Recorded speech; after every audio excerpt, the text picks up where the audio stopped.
वाचं मुखं पदं स्तम्भय जीवं किल बुद्धिं विनाशय ह्रीं ॐ स्वाहा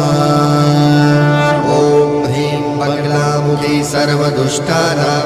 वाचं मुखं पदं स्तम्भय जीवं किल बुद्धिं विनाशय ह्रीं ॐ स्वाहा ॐ ह्रीं बगलामुखी सर्वदुष्टानां वाचं मुखं पदं स्तम्भय जीवं किल बुद्धिं विनाशय ह्रीं ॐ स्वाहा ॐ ह्रीं बगलामुखी सर्वदुष्टानां वाचं मुखं पदं स्तम्भय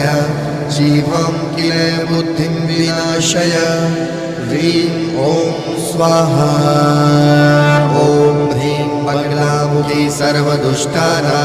वाचं मुखं पदं